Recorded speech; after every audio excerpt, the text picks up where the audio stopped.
Assalamualaikum warahmatullahi wabarakatuh. Semoga kita selalu dalam lindungan Allah dan jangan pernah lupa selalu jaga kesehatan dan jaga kebersihan. Baik, pada hari ini sebelumnya Ustazah ingin mengucapkan selamat Hari Raya Idul Adha. Minal aidin wal faizin, mohon maaf lahir dan batin.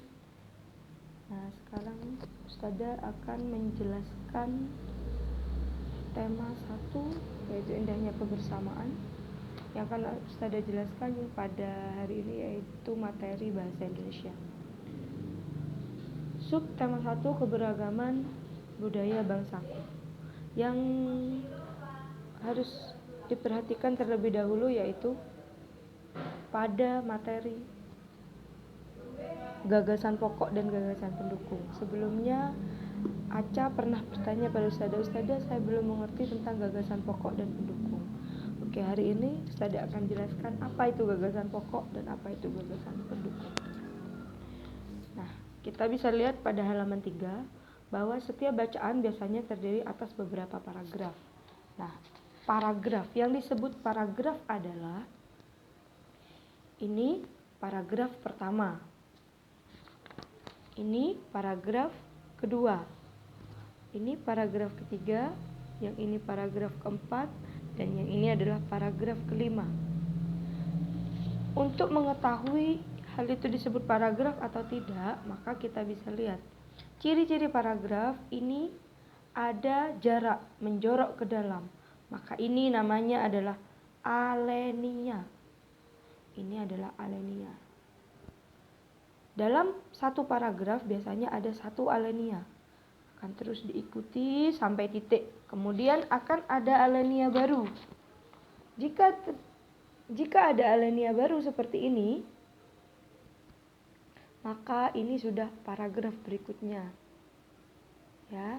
Jadi dalam cerita pawai budaya, di sini ceritanya ada berapa paragraf, maka kita hitung alenianya ada berapa. Kita hitung 1, 2, 3, 4, 5. Karena ada 5 alenia, maka cerita pawai budaya itu ada 5 paragraf. Jadi ini adalah paragraf pertama atau paragraf 1. Yang di sini adalah paragraf 2. Yang di sini adalah paragraf 3. Sampai ini adalah paragraf 4. Dan yang terakhir ini adalah paragraf 5. Setiap paragraf memiliki gagasan pokok yang didukung oleh gagasan pendukung. Gagasan pokok adalah ide utama yang dibahas dalam suatu bacaan, dapat berupa kalimat inti atau berupa pokok paragraf. Gagasan pendukung adalah uraian atau tambahan informasi untuk gagasan pokok. Jadi, gagasan pokok itu adalah ide utama atau kalimat utama dalam suatu paragraf. Jika Ustazah tanya, pada paragraf 1 gagasan pokoknya itu apa? Maka kalian baca dulu bacaannya. Di dalam suatu paragraf biasanya gagasan pokok ini ada pada bagian depan. Bagian depan sampai titik. Atau terkadang ada pada bagian belakang. Jadi kalian lihat mana yang sifatnya umum. Kita lihat contoh pada paragraf pertama. Pawai budaya sangat menarik bagi warga Kampung Babakan. Pawai ini selalu menampilkan keragaman budaya Indonesia. Udin dan teman-teman tidak pernah bosan menanti rombongan pawai lewat. Titik. Tahun ini mereka datang ke alun-alun untuk melihat pawai tersebut. Kakek Udin pun terlihat sabar menanti. Terdengar suara gendang yang menandakan rombongan pawai semakin dekat. Oke. Pada bacaan paragraf pertama kita lihat jika ditanya mana gagasan pokoknya Ustazah, maka kita bisa menyimpulkan gagasan pokoknya pawai budaya sangat menarik bagi warga Kampung Babakan. Titik. Nah, sampai titik ini di atas, di depan, maka ini adalah gagasan utamanya. Sampai titik. Kemudian di bawahnya ini, pawai ini selalu menampilkan. Nah, dari pawai ini titik terus sampai bawah, sampai semakin dekat, ini adalah gagasan pendukungnya. Jika anak-anak kesulitan, tinggal dilihat di depan dan di belakang. Ya, jika di depan ini bacaannya umum, jadi intinya tentang pawai budaya sangat menarik, sedangkan di bawah ini penjelasan dari kalimat pertamanya, maka kalimat yang ada di depan ini adalah gagasan utamanya. Sedangkan pawai ini selalu menampilkan keragaman budaya. Ini dari pawai ini sampai bawah, ini adalah gagasan pendukungnya.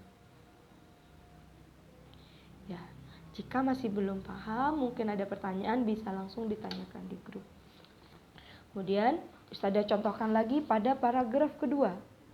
Paragraf kedua, di barisan pawai terdepan terlihat rombongan dari Maluku. Titik. Rombongan laki-laki mengenakan kemeja putih, jas merah, dan topi tinggi dengan hiasan keemasan. Nah, dari paragraf kedua, anak-anak bisa baca sendiri nanti di rumah ya. Dari paragraf kedua kita lihat di awal. Di barisan pawai terdepan terlihat rombongan dari Maluku. Titik. Wah, gagasan utamanya itu berarti adalah kalimat yang ada di depan.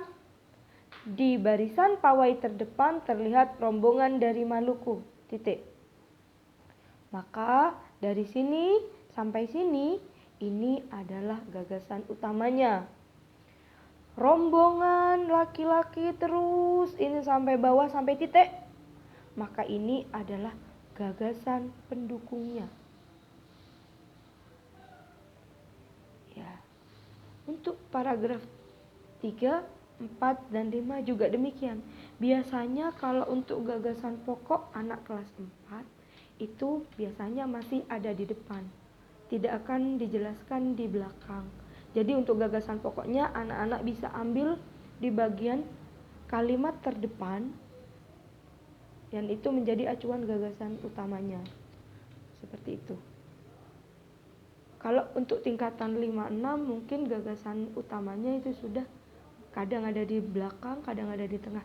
Tapi untuk kelas 4 biasanya gagasan utama ini masih dijelaskannya ada di depan. Jadi Bapak Ibu yang mendampingi putra-putrinya belajar bisa menjelaskan biasanya gagasan utama ini ada di kalimat depan sampai titik. Kalau tidak satu kalimat di depan biasanya 2 kalimat.